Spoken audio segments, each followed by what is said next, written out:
हम क्लास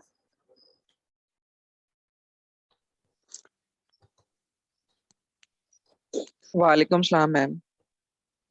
सबसे पहले तो रमजान मुबारक। खैर मुबारक मैम, आपको भी। खैर मुबारक। आवाज मेरी क्लियर आ रही है सबको? जी मैम। ठीक है। आज जो है वो हमारा टॉपिक है एप्लीकेशन टू वेक्टर एनालिसिस, जिसमें वेक्टर्स के according dot product, cross product, gradient, divergence, ये सारा इसके अंदर, इसके एप्लीकेशन के अंदर डिफाइन होता है। और पेपर का भी आप लोगों को मैंने शेयर कर दिया था कि कौन कौन से टीचर जो हैं वो पेपर बना रहे हैं इवनिंग और मॉर्निंग कंबाइन करके। क्योंकि एक ही पेपर बनेगा, आईटी वालों ने सेक्शन जो है वो कंबाइन करके पेपर लेना होता है मॉर्निंग और इवनिंग का। पेपर एमसीक्यूज बेस है, इसलिए आप लोग जो है वो लॉन्ग क्वेश्चंस और शॉर्ट क्वेश्चंस जो हैं वो बेशक प्रिपेयर नहीं करें। उनकी स्टेटमेंट्स को अंडरस्टैंड करें, थ्योरम्स वगैरह जो भी हैं उनके स्टेटमेंट को अंडरस्टैंड करें। किस तरह एमसीक्यूज बन सकते हैं थ्योरम की स्टेटमेंट से, वो सारा कुछ जो है वो आप लोग तैयार करें। लॉन्ग क्वेश्चन जो है वो नहीं करें, लेकिन जो प्रॉब्लम्स हैं और अनसॉल्व और सॉल्व प्रॉब्लम्स हैं उनकी स्टेटमेंट को भी आप लोगों ने एक दफ़ा जरूर रीड करना है, ताकि उसके अंदर से भी अगर कोई एमसीक्यूज बन सकता है तो वो भी आप लोगों को अच्छे से अंडरस्टैंड होनी चाहिए। और आप में से किसी ने मुझे मैसेज किया था कि मिड का सिलेबस जो है वो इंक्लूड होगा या नहीं होगा। तो मिड का सिलेबस इंक्लूड है, क्योंकि जब एमसीक्यूज बनते हैं तो आप लोगों ने एमसीक्यूज का पेपर नहीं देना। एफिलिएटेड कॉलेजेस में भी जो स्टूडेंट्स हैं उन्होंने भी पेपर देना है और उनका भी कंबाइन ही पेपर होता है। इसलिए यूनिवर्सिटी की तरफ से बिल्कुल नहीं होता कि मिड का पेपर जो है वो मिड तक का जो सिलेबस है वो निकाल दिया जाए। फाइनल का पेपर जो है वो ओवरऑल बनता है, इसलिए ओवरऑल ही पेपर बनेगा। जितने भी टॉपिक्स हैं उन तमाम टॉपिक्स में से जो है वो आप लोगों का पेपर जो है बनेगा सारे का सारा। और एक वीक मजीद आपका एक्सटेंड हो गया, पहले ये वाला वीक लास्ट था, लेकिन अब एक वीक मजीद एक्सटेंड हुआ है 24 तक। आप लोगों की क्लासेस हैं 24 तक, यानी कि ये वीक है, इसके बाद एक और वीक जो है उसमें आपकी क्लासेस एंड होंगी नेक्स्ट फ्राइडे तक।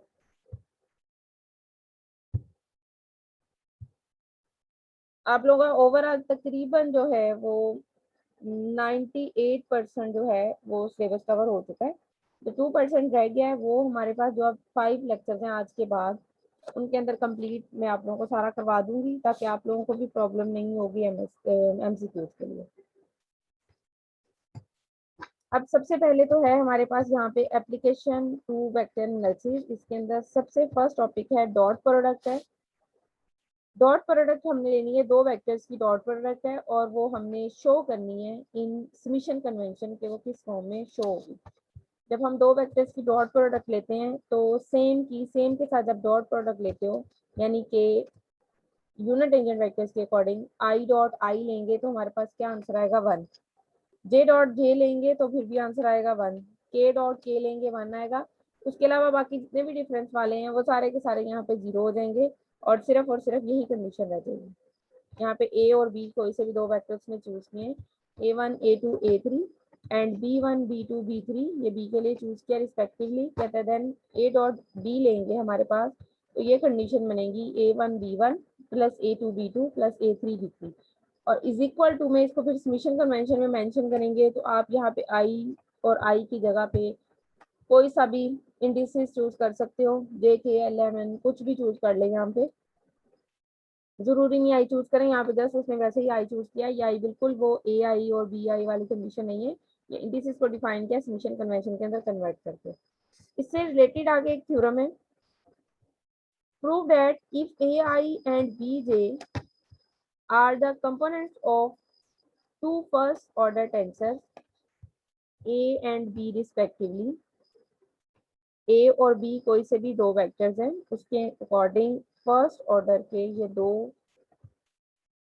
टेंसर चूज किए, then A I B I is a zero order tensor. ये हमने यहाँ पे शो करना है। ये ए आई और बी जे ये दो डिफरेंट हैं, दोनों डिफरेंट हैं बिकॉज हमने दो डिफरेंट वेक्टर्स यहाँ से लिए थे तो उनको डिनोट किया है। देन कहता है हमने जो शो करनी है चीज वो ये है कि ए आई और B I is a zero order tensor. अब जे वाले को भी हमने आई वाले सीक्वेंस में कन्वर्ट करना है, जो आई वाला सीक्वेंस हमारे पास ए आई का है। कन्वर्ट करके देन हमने इनको शो करना है कि जीरो ऑर्डर के भी टेंसर है, जबकि हमने इनको लिया था फर्स्ट ऑर्डर का टेंसर। मल्टीप्लिकेशन में आएंगे तो वो जीरो में कैसे कन्वर्ट होगी ये हमने शो करना है। इसके लिए हम ट्रांसफॉर्मेशन लॉ इक्वेशन लेंगे। Since A I and B J are two components of first order tensor, ये ऊपर दिया गया क्वेश्चन के अंदर थ्योरम के अंदर, तो इसको हमने सिंस के साथ यूज किया। Therefore under the transformation law form the system के एंड के डैश वी हैव। अब हमने ये ए आई और बी जे को ट्रांसफॉर्मेशन लॉ के अंदर कन्वर्ट करना है।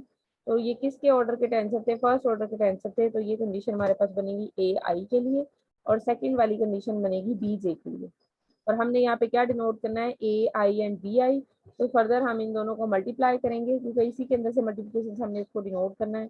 दोनों को मल्टीप्लाई करेंगे, लेफ्ट साइड को लेफ्ट से एंड राइट साइड को राइट से मल्टीप्लाई जब आप लोग यहाँ पे करोगे तो आपके पास ये कंडीशन बनेगी।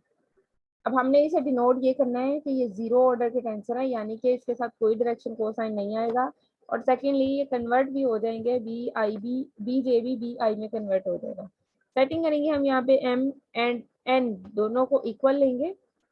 एन की जगह पे हमने एम रिप्लेस किए और डायरेक्शन कोसाइंस में भी वो चीज रिप्लेस होगी, L M I L M J. और जब दोनों की कंडीशन सेम आएगी तो ये कन्वर्ट हो जाते हैं क्रॉनिकल डेल्टा में। क्रॉनिकल डेल्टा में किस में कन्वर्ट हो जाएंगे? डेल्टा आई जे। ये पीछे थ्योरम है, लास्ट लेक्चर में भी मैंने इसको रिपीट किया था। क्रॉनिकल डेल्टा में ये कन्वर्ट होंगे। आगे फर्दर ए आई को हमें चेंज नहीं करना, हमने जस्ट चेंज करना बी जे को। तो क्रॉनिकल डेल्टा जब बी जे वाले एलिमेंट के साथ यहाँ पे मल्टीप्लाई होगा तो आफ्टर मल्टीप्लिकेशन इन दोनों के अंदर क्या चीज सेम आएगी? जे जो सेम है वो कैंसिल हो जाएगा और जस्ट आई वाली कंडीशन आ जाएगी और ये बनेगा मेरे पास बी आई। इसको मैं दोबारा से शो कर देती हूँ। ये लास्ट टाइम, ये देखें, ये लास्ट टाइम भी मैंने करवाए थे आप लोगों को, थ्योरम भी बताया था, पेज भी बताया था कि कहाँ पे ये इंक्लूड है। और ये वन बाय वन सारे बताए थे कि अगर आई जे और ए जे इज इक्वल टू ए आई हो और फिर फर्दर जो है वो दोनों सेम की कंडीशन हो और उसके बाद जो है वो सारे के सारे डिफरेंट हो तो किस कंडीशन में आते हैं। यही चीज यहाँ पे इस वक्त मेरे पास फर्स्ट ऑर्डर का डेल्टा है और फर्स्ट ऑर्डर टेंसर था और ये कंडीशन मैंने डिफाइन की है। अब हमने इसको कन्वर्ट करना है जीरो में। जीरो में कन्वर्ट करने के लिए सिर्फ और सिर्फ आपने इसके डायरेक्शन को साइंस को कैंसिल करना था। उसको कैंसिल करने के लिए हमने m is equal to N ली है, वो कन्वर्ट हो गए डेल्टा के अंदर। और डेल्टा जो है आगे फर्दर जब बी जे टेंसर के साथ कंबाइन होगा तो वो कंबाइन होकर हमारे पास रह जाएगा बी आई। तो यहाँ पे जो मेरे पास ए आई और बी आई हैं ये दोनों किस कंडीशन में है? ये स्केलर फॉर्म में कन्वर्ट हो गए हैं, यानी कि जीरो ऑर्डर टेंसर है। अब स्केलर फॉर्म में कैसे कन्वर्ट हुए? अभी जो ये मैंने डॉट प्रोडक्ट की है इसका आंसर क्या आया है?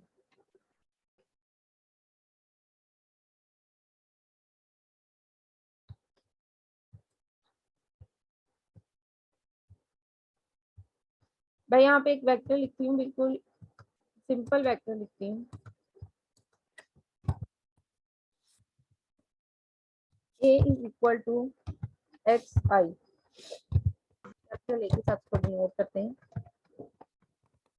ठीक है। और सेकेंडली मैं यहाँ पर मेंशन करती हूँ इज इक्वल टू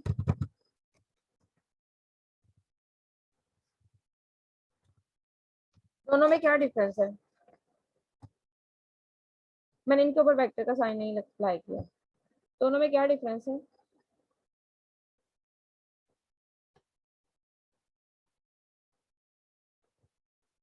क्लास मेरी आवाज आ रही है आप लोगों को? ऐसे है मैम जी, डिफरेंस क्या है ऊपर दोनों वाले में? में आई आई है और नीचे वाले में नहीं। ऊपर वाले में अगर आई है और नीचे वाले में नहीं है तो इसके अंदर क्या डिफरेंस है?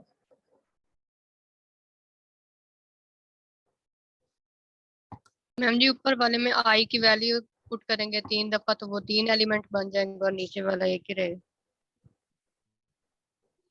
मैंने आप लोगों को भी यहाँ पे बताया कि मैंने ऊपर वेक्टर साइन नहीं लगाया, लेकिन मैं वेक्टर साइन लगा देती हूँ इसके ऊपर ताकि आप लोगों को अंडरस्टैंड करने में प्रॉब्लम नहीं हो।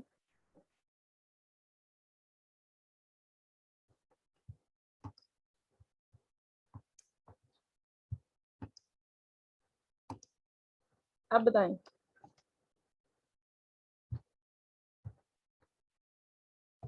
और अभी जिसने बोला है कि आई की वैल्यू लेंगे तो वो चेंज हो जाएगा 3 में, ये आई मैंने साथ में लिखा है मल्टीप्लिकेशन फॉर्म में।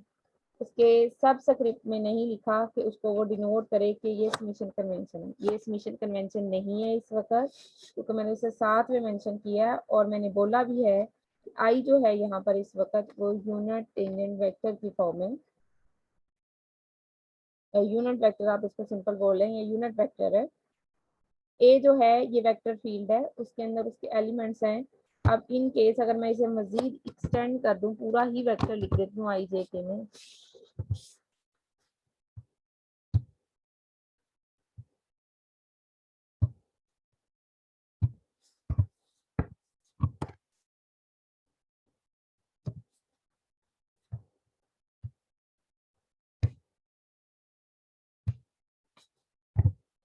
अब बताएं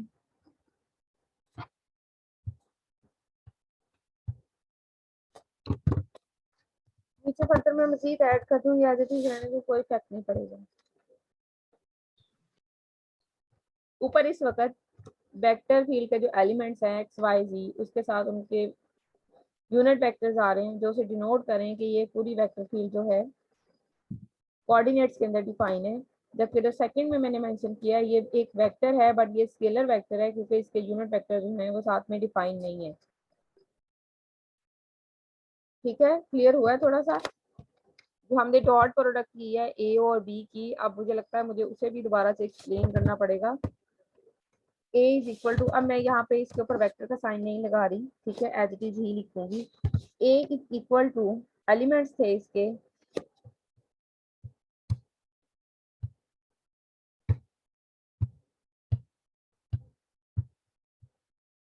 इसने एलिमेंट्स दिए हैं कॉमा लगा के, लेकिन मैं इसे एडिशन फॉर्म में लिखूंगी। A1i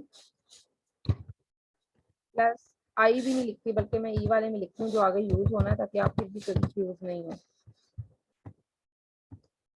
क्योंकि ई आगे यूज होगा।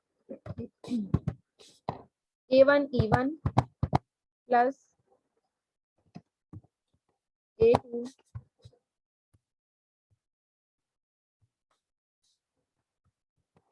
E2 प्लस, अब आप इसको IJ में लिख लें या आप उसको E1 E2 E3 में लिख लें या EX EY और EZ में लिख लें, कोई इफेक्ट नहीं है क्योंकि सेम ही होते हैं। जिस मर्जी कोऑर्डिनेट सिस्टम में चले जाएं उसके यूनिट वेक्टर जो हैं वो सेम होते हैं, उस पर कोई इफेक्ट नहीं आता। ठीक है, अब मैं इसके ऊपर जो है वो एलिमेंट की जो साइंस हैं वो भी यूज कर देती हूँ, ताकि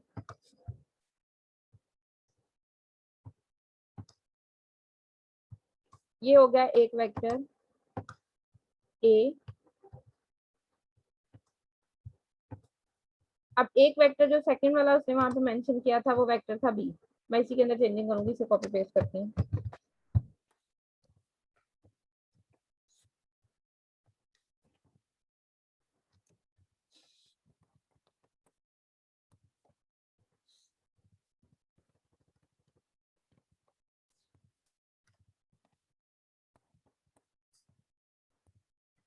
ठीक है, दो वेक्टर से ए और बी।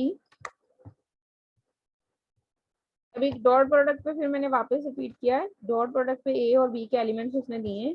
अब डॉट प्रोडक्ट ली है तो अब मुझे आपने डॉट प्रोडक्ट बताना है कि यहाँ पे जो डॉट प्रोडक्ट उसने मेंशन की है क्या वो ठीक मेंशन की हुई है, उसके अंदर कोई भी चेंजिंग करने की जरूरत है या नहीं है।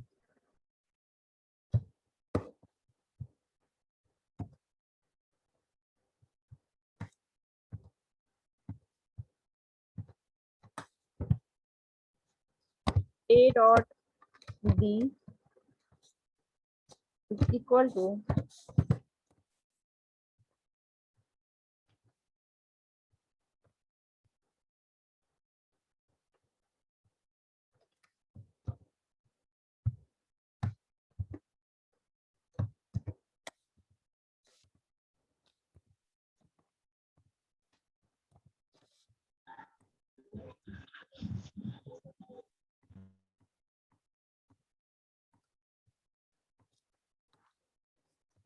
A1B1 plus A2B2 plus A3।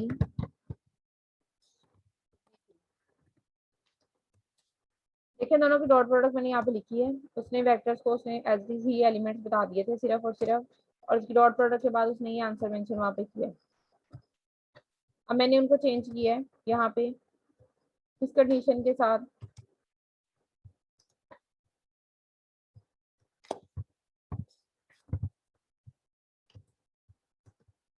Dot product लिए यहाँ पे सेम के साथ जो है वो आई E1 और E1 के साथ लूंगी तो ये कैंसिल हो जाएगा, डॉट प्रोडक्ट आएगी 1 आ जाएगा और A1 और B1 रह जाएंगी। मल्टीप्लिकेशन जब हम करते हैं इस A1 E1 ने इन सब एलिमेंट्स के साथ मल्टीप्लाई होना है, इसी तरह A2 E2 ने इन सब एलिमेंट्स के साथ मल्टीप्लाई होना है, सिमिलरली A3 E3 ने इन सब के साथ मल्टीप्लाई होना है। लेकिन यहाँ पे सिर्फ और सिर्फ मेंशन हमने वही किए हैं जो सेम वाले हैं जिनकी डॉट प्रोडक्ट के बाद आंसर जो है वो 1 आता है। अदरवाइज A1 B2 लिखूंगी तो साथ में आएगा E1 और डॉट E2, इनका आंसर क्या आएगा 0, इसलिए वो साथ में यहाँ पे मेंशन नहीं किए हुए, सिर्फ वो मेंशन किए हैं जो सेम के साथ डॉट प्रोडक्ट लेने के बाद आंसर आता है। ठीक है, इसीलिए अब जो यहाँ पर डिफाइन नहीं किया उसने साथ में, अगर दो वेक्टर्स की हम डॉट प्रोडक्ट लेते हैं तो वो इक्वल टू आती है एक स्केलर के, यहाँ पे स्केलर की कंडीशन बनती है और उसको आगे उसने समीशन कन्वेंशन के अंदर कन्वर्ट किया है। तो समीशन कन्वेंशन के अंदर जब आप इसको कन्वर्ट करोगे तो ये बनेगा मेरे पास इक्वल की कंडीशन के बाद समीशन कन्वेंशन में कन्वर्ट करने का मीन है कि हमने इन एलिमेंट्स को कन्वर्ट किया है दोबारा से अपनी कन्वेंशन के अंदर कि हम उसको कैसे मेंशन कर सकते हैं। AI एंड BI दोनों सेम थे, 1 1 2 2 3 3, इसलिए II के साथ मैंने इसे नेम दिया हुआ है। आप II के साथ नहीं देने चाह रहे, आप ST कोई सा भी नेम यहाँ पे डिनोट कर सकते हैं। अब देखें आगे फर्दर जो हमें थ्योरम दिया था उसमें यही था कि AI और BJ जो हैं वो फर्स्ट ऑर्डर के टेंसर्स हैं, यानी कि यही वाले सेम टेंसर्स हैं जो मैंने ये डिफाइन किए हैं, ये फर्स्ट ऑर्डर के ही टेंसर्स हैं। फर्स्ट ऑर्डर के जो ये टेंसर्स हैं हमने इनको कन्वर्ट करना है इस फॉर्म में AI और BI की फॉर्म में, और ये बन जाएंगे जीरो ऑर्डर के टेंसर। जीरो ऑर्डर का जो टेंसर है वो क्या कहलाता है, वो हमारे पास कहलाता है स्केलर। तो हमने इसको कन्वर्ट करने के लिए सबसे पहले ट्रांसफॉर्मेशन ला के अकॉर्डिंग उन दोनों की इक्वेशंस ड्रा किए, दोनों को मल्टीप्लाई किया, मल्टीप्लाई करने के बाद डायरेक्शन को साइंस को क्रॉनिकल डाटा में कन्वर्ट किया। क्रॉनिकल डाटा को हमने BJ के साथ इसलिए कंबाइन किया, वरना हम AJ के साथ AI के साथ भी कंबाइन करते तो आंसर पे कोई इफेक्ट नहीं पड़ना था। लेकिन हमें क्वेश्चन के आंसर के अंदर उसने ये दिया हुआ है कि हमने जो प्रूव करना है वो करना है BI के साथ। अब इन केस यहाँ पे वो चेंज कर दे कि आपने AI और BI में कन्वर्ट नहीं करना, आपने कन्वर्ट करना है AJ और BJ में, तो BJ एज इट इज ही रहेगा। हम क्रॉनिकल डाटा को मल्टीप्लाई करेंगे इस स्केलर के साथ, एलिमेंट के साथ AI के साथ, तो यहाँ पर आ जाएगा हमारे पास AJ और BJ में भी कन्वर्ट हो सकता है। हमने अपनी रिक्वायरमेंट के अकॉर्डिंग उसे मल्टीप्लाई कर लिया सेकंड वाले के साथ। उसके बाद जो है हमारे पास अब क्रॉस प्रोडक्ट है,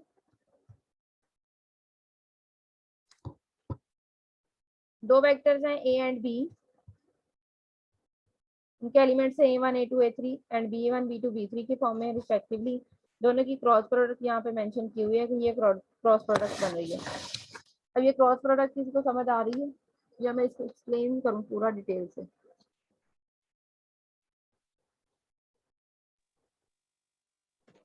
मैम जी कर दे करके मैम। मैं इसको यहाँ पर एक्सप्लेन पूरा नहीं करूंगी, आप लोगों को ग्रुप में सेंड करती हूँ। मैंने पता था कि आप लोगों को नहीं समझ आएगी, ये है बेसिक ही चीजें हैं।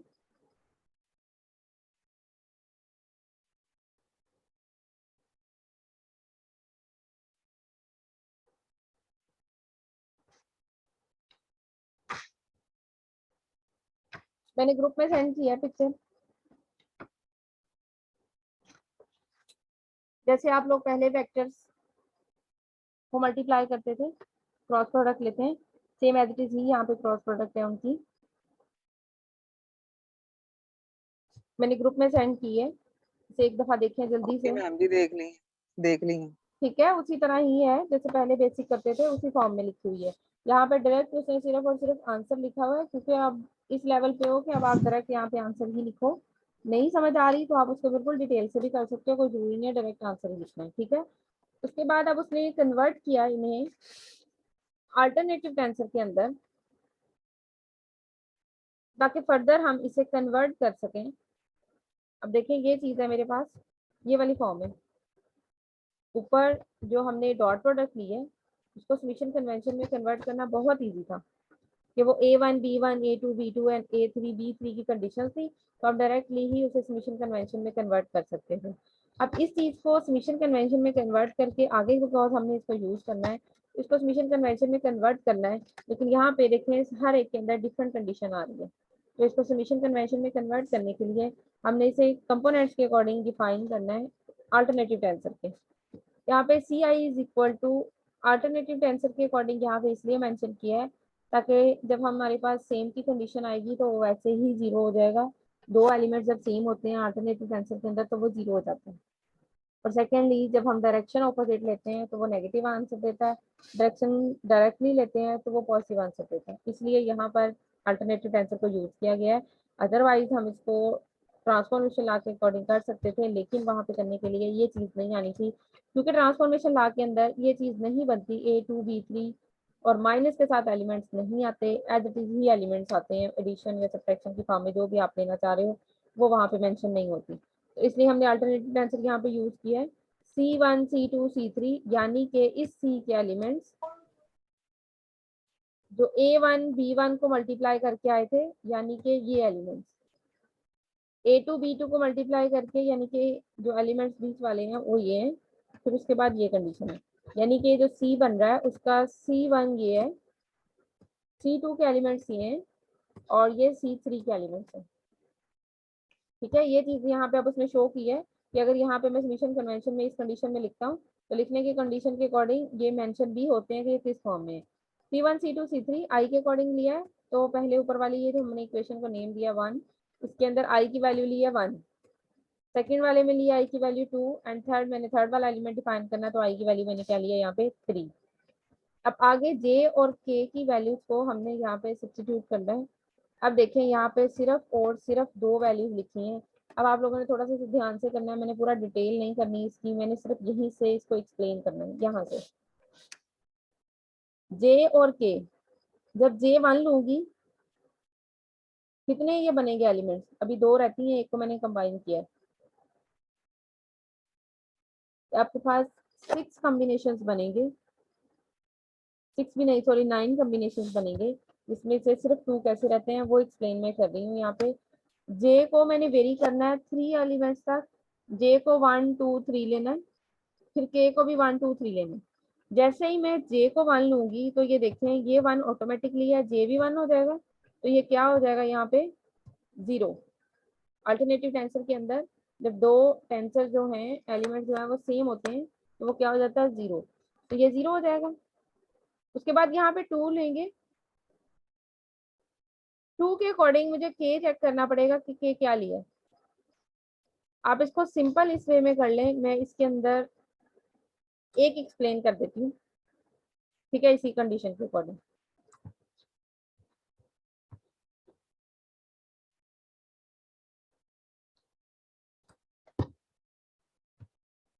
मैं साथ वाले एलिमेंट एक्सप्लेन नहीं कर रही, मैं सिर्फ और सिर्फ इसको एक्सप्लेन करूंगी क्योंकि इसी के अकॉर्डिंग ये चेंजिंग आएगी।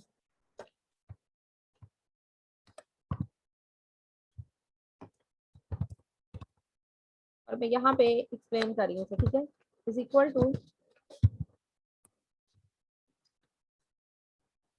सबसे पहले तो मैं जे को वैल्यूज दूंगी, उसके बाद मैं वैल्यूज दूंगी के को, तो मैं यहाँ से कॉपी पेस्ट करके इसके अंदर चेंज करूंगी। पहले मैं जे को वेरी करूंगी, जे की वैल्यू है 1,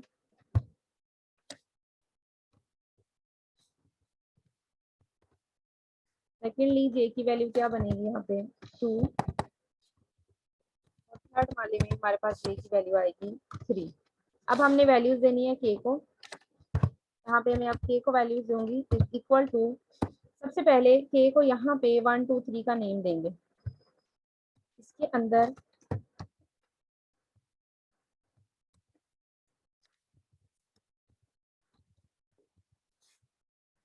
के को वेरी कर रही हूँ अभी 1 1 के साथ, तो यहाँ पे आएगा 1, यहाँ पर मेरे पास बनेगा 2 और ये मेरे पास आएगा यहाँ पे 3। मैं पूरा डिटेल से अब इसको एक्सप्लेन कर रही हूँ, ठीक है। प्लस अब चेंजिंग मैंने इसके अंदर करनी है, के की वैल्यूज लेनी है,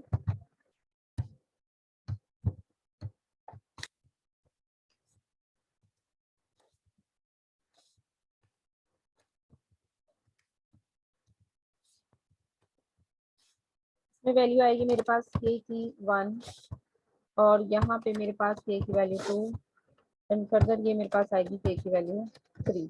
अब उसके बाद इसके अंदर मैंने वैल्यूज लेनी है 1 2 3।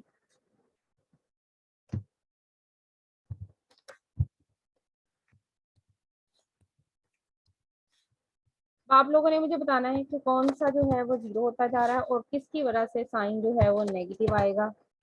ये आपने मुझे बताना है यहाँ पे जल्दी से। मैंने ये सारा एक्सप्लेन कर दिया यहाँ पे डिटेल से, उसको एक को मैंने सिर्फ ओपन किया यहाँ पे, साथ में B1 B2 A2 ये सारे मेंशन नहीं किए क्योंकि सिर्फ इसकी वजह से चेंजिंग आ रही है। वो ऑटोमेटिकली ही पता चल जाएगा कहाँ पे बनने हैं और बाकी सारे 0। ये देखें, ये पहले वाला 0, ठीक है, क्योंकि 2 की कंडीशन थी, ये तो तीनों की तीनों सेम है। उसके बाद ये सेकंड वाला भी 0 और ये थर्ड भी 0। ठीक है, क्लास समझ आई है थोड़ी सी? Yes ma'am. उसके बाद अब देखें, इसके अंदर भी 2 सेम है, 1 और 1, ये भी 0 हो जाएगा। इसके अंदर भी 2 सेम है, ये भी 0 हो जाएगा। पीछे आपके पास सिर्फ रह जाएगा ये, और जो रह गया है उसको मैं अभी फिलहाल यहाँ पे मेंशन कर रही हूँ, जो जो रह जाएंगे फिर उसके बाद हम डिफाइन करेंगे कि यहाँ पे साइन नेगेटिव कैसा है। अब उसके बाद ये भी 0,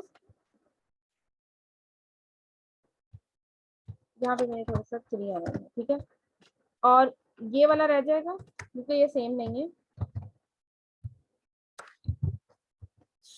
और ये भी 0 हो जाएगा। ठीक है, कौन से रह गए हैं वो मैंने यहाँ पे ये देखिए मेंशन कर लिए कि मेरे पास रह गए हैं सिर्फ और सिर्फ ये रह गए। अब देखें, अब इसके अंदर साइन नेगेटिव कैसे आएगा। पहले में पॉजिटिव और दूसरा नेगेटिव। पहले वाला पॉजिटिव आएगा बिल्कुल, क्योंकि यहाँ पे मेरे पास कंडीशन क्या आ रही है 1 2 3, और ये किसके अकॉर्डिंग आएगा, सेम आएगा, यानी कि ये 1 आएगा। और दूसरा मेरे पास आएगा -1, क्योंकि ये ऑपोजिट हो रही है, इसके अंदर एक डायरेक्शन ये 1 3 2 की फॉर्म में आ रही है, तो इसकी डायरेक्शन एक ऑपोजिट हो रही है, तो ये 1 -1 बनेगा।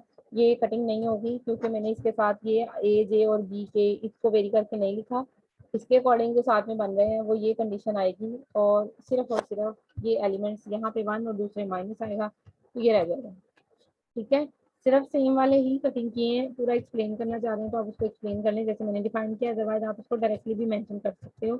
यहाँ से पता चल जाएगा, जब 1 ले रहे हो तो ए को 1 नहीं लेना, अगर J1 लिया है तो के को भी 1 की कंडीशन के अकॉर्डिंग नहीं लेना। जहाँ पे ये 1 1 की कंडीशन सेम आएंगे वहाँ पे ये सारे के सारे जो है वो 0 होते रहेंगे। इसी तरह उसने C2 यानी कि सेकंड वाला एलिमेंट एक्सप्लेन किया है, एंड फर्दर C3 थर्ड वाला एलिमेंट एक्सप्लेन किया है।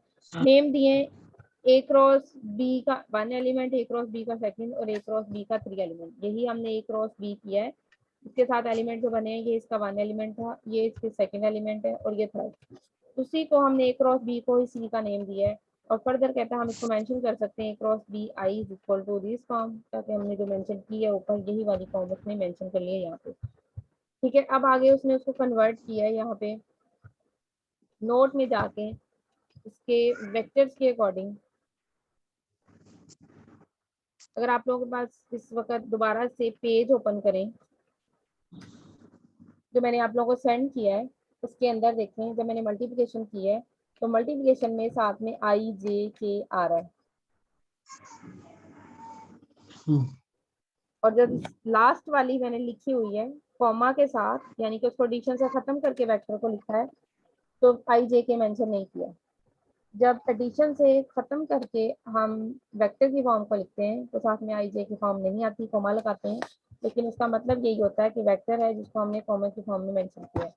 ये देखिए, अगर यहाँ पे ये एलिमेंट्स हैं तो इसमें फर्स्ट वाला एलिमेंट है I, सेकंड J और थर्ड K, या आप इसको E1 E2 और E3 के एलिमेंट्स भी कह सकते हैं। और यही चीज इसने कन्वर्ट किया यहाँ पे कि अगर हम फर्स्ट वाली इक्वेशन लेते हैं तो वो ये नहीं है बिल्कुल कि बाकी एलिमेंट्स स्किप हो जाते हैं, लेकिन जब हम उसको समेशन कन्वेंशन के अकॉर्डिंग एडिशन फॉर्म में लिखेंगे तो हम वहाँ पे E1 E2 E3 एलिमेंट्स भी मेंशन करेंगे। इसलिए यहाँ पे जो उसने EI मेंशन कर दिया है, EI का मतलब है कि I ने जैसे पीछे वेरी होना है, यहीं पे भी वेरी 1 2 3 की कंडीशन के साथ होना है। इस मीन A क्रॉस B के जो एलिमेंट्स बन रहे हैं मल्टीप्लिकेशन के बाद क्रॉस। काइंडली इसको रिपीट करके कुछ समझा रहा। मैंने आप लोगों को बुक पे जो बुक कह रही हूँ ग्रुप में सेंड किया है जो पेज, अगर आप उसे ओपन करें, तो ओपन करें एक दफा, यहाँ पर मैंने ए क्रॉस बी और डिटर्मिनेंट फॉर्म में लिखा है। सबसे फर्स्ट वाली रो आई जे के, सेकंड वाली रो मैंने मेंशन किया A1 A2 A3 and third row है B1 B2 B3। और मैंने इसको एक्सपेंड किया है बाय यूजिंग फर्स्ट रो। देखिए जब एक्सपेंड किया तो साथ में आई जे के एलिमेंट आ रहे हैं, आप वहां पे E1 E2 E3 लिख लें। जो फर्स्ट पे चैप्टर किया था हमने मिड से पहले, वहां पे भी मैंने बताया था कि डायरेक्शन के अकॉर्डिंग कोऑर्डिनेट सिस्टम में आप रेक्टेंगुलर कोऑर्डिनेट सिस्टम में कर लें, पोलर में कर लें। जो E1 E2 E3 आई जे के, कार्टेशियन में जो हम आई जे के लेते हैं, रेक्टेंगुलर में E1 E2 E3, पोलर में हम ER E थीटा E जी लेते हैं, इनका सेम एक ही मीन है, सिर्फ नेम इनके चेंज होते हैं। पोलर में कन्वर्ट करके नेम डिफरेंट है, कार्टेशियन में नेम डिफरेंट है, होते एक ही चीज है, यानी कि ये यूनिट वेक्टर्स ही होते हैं। इसलिए यहाँ पे मैंने आई जे के बिल्कुल सिंपल के साथ ओपन किया है। उसने यहाँ पे जो मेंशन किया है EI, एलिमेंट्स आने हैं साथ में, सिर्फ मेंशन नहीं करना। जब हमने इसको कन्वर्ट करना है एडिशन फॉर्म में, जो मैंने ये मेंशन किया हुआ है यहाँ पे मैंने हाईलाइट किया है, और अगर आप उसको चेक करें पेज पे जो मैंने ग्रुप में सेंड किया है, सेकेंड लास्ट इक्वेशन जो इससे पीछे वाली इक्वेशन है, उसमें ये एडिशन के साथ आ रहे हैं, ये कोमा नहीं आ रहा। आई जे के वेक्टर को उसकी एडिशन फॉर्म में लिखा है, यहाँ पे वेक्टर को उसने कन्वर्ट किया है उसकी सिंपल फॉर्म में, कि उसके स्केलर्स की फॉर्म में। दोनों में कोई डिफरेंस नहीं है। अगर मैं इसको दोबारा से कन्वर्ट करना चाहूँ आई जे के फॉर्म में, तो सिर्फ पहले के एलिमेंट के साथ आई, दूसरा जे और थर्ड के एडिशन की फॉर्म में आ जाएगा। और यहाँ पर उसने मेंशन किया उसको E1 E2 E3 के साथ, तो वो सिंपल है कि E1 E2 E3 के साथ कर लें या आई जे के साथ कर लें। अब आगे हमने यही वाली चीज जो है प्रूव करनी है। Prove that the component of A cross B, यानी कि ये जो कंपोनेंट्स हैं CI जो हमने मेंशन किया हुआ है, transform as the component of a vector under rotation of the coordinate system. इसको हमने ट्रांसफॉर्म के अंदर कन्वर्ट करना है वेक्टर के कंपोनेंट्स की फॉर्म में। वेक्टर के कंपोनेंट की फॉर्म में हमने इसको कन्वर्ट करना है। ये सेकंड वाला पार्ट जो है वो बाद में करते हैं, पहले इसी को करेंगे। सबसे पहले लेट है हमारे पास, जो चीज डिफाइन है यही चीज दी हुई है, ये चीज डिफाइन है। हमने ये तीनों को ट्रांसफॉर्म कंपोनेंट्स के अकॉर्डिंग कन्वर्ट करना है सबसे पहले, एंड देन फिर रोटेशन ऑफ कोऑर्डिनेट एक्सिस में इसको कन्वर्ट करना है। सबसे पहले तो इन तीनों को यहाँ पर ट्रांसफॉर्मेशन लॉ के अकॉर्डिंग कन्वर्ट किया है। अब कन्वर्टिंग फॉर्म के बाद हमने इसको मल्टीप्लाई किया, क्योंकि ये तीनों मल्टीप्लिकेशन फॉर्म में, फिर हम के अंदर ये दिया गया है कि तीनों जो किसमें है, मल्टीप्लिकेशन फॉर्म में। हमने ट्रांसफॉर्मेशन लॉ के अकॉर्डिंग इनको सेपरेटली चूज किया, आई जे के नहीं, यहाँ पे जो चीज दी हुई है वो चूज नहीं किया। हमने M N और P के अकॉर्डिंग इसको चूज किया है, ये देखें। अब फर्दर हमने इसको कन्वर्ट करना है अपनी डिफरेंट वे के अंदर। तीनों को मल्टीप्लाई किया, मल्टीप्लिकेशन के बाद उसकी राइट साइड भी मल्टीप्लाई होगी।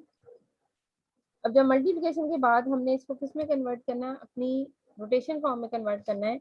यानी कि दो वेक्टर्स की जब मल्टीप्लिकेशन लेते हैं, क्रॉस मल्टीप्लिकेशन लेते हैं, तो वो भी ट्रांसफॉर्मेशन लॉ में कन्वर्ट हो सकती है। हमने सिर्फ ये डिफाइन करना है। हमने इसको डिफाइन करने के लिए यहाँ पे ये जो सारे के सारे डायरेक्शन कोसाइंस है उनको कंबाइन किया है, इसके अंदर जो एलिमेंट्स कंबाइन हो रहे हैं वो करेंगे। यहाँ पे LMI और कोई भी इसके अंदर M वाला कंपोनेंट नहीं है, तो वो एज इट इज रहेगा। सेकेंड वाले पे चलेंगे LNJ। अब NJ के साथ ये देखें NR, इसको कंबाइन किया है। LPK LPS के साथ कंबाइन किया है। बाकी तीनों जो हैं अल्टरनेटिव टेंसर, और दोनों जो हमारे पास टेंसर हैं वो सेपरेटली A और B के साथ यहाँ पे मेंशन कर दिया। अब ये किस में कन्वर्ट हो जाएंगे, ये क्रॉनिकल डाटा में कन्वर्ट होगा, और ये भी क्रॉनिकल डाटा के अंदर कन्वर्ट होगा, ये फॉर्म बनेगी। अब इन दोनों क्रॉनिकल डाटा को अपनी रिक्वायरमेंट के अकॉर्डिंग हम यहाँ पे कन्वर्ट करेंगे AR और BS के साथ। पहले वाले में R आ रहा है तो उसको AR के साथ कंबाइन किया, दूसरे में S आ रहा है तो हमने उसको सेकंड वाले के साथ कंबाइन किया। कंबाइन करने के बाद ये कन्वर्ट हो जाएंगे हमारे पास एक सिंगल फॉर्म में AJ, और सेकंड वाला कन्वर्ट होगा BK फॉर्म में, और ये साथ में एज इट इज ही आ जाएगा।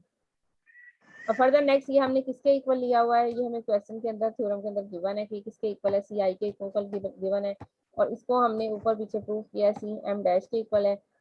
ये कन्वर्टिंग फॉर्म है हमारी के डैश से के फॉर्म के अंदर रोटेशन वाइज जो है वो कन्वर्टिंग यहाँ पे डिफाइन की हुई है। ये बिल्कुल बहुत ही सिंपल से हैं, इसमें कोई भी डिफिकल्टी नहीं है, सिर्फ और सिर्फ पीछे वाली जो वैल्यूज हैं थ्योरम जो हम करके हैं वही यहाँ पे यूज करें। अब सेकेंडली है A cross B is invariant under the rotation of direction coordinate axis. सबसे पहले तो ए क्रॉस बी यहाँ पे मेंशन किया है।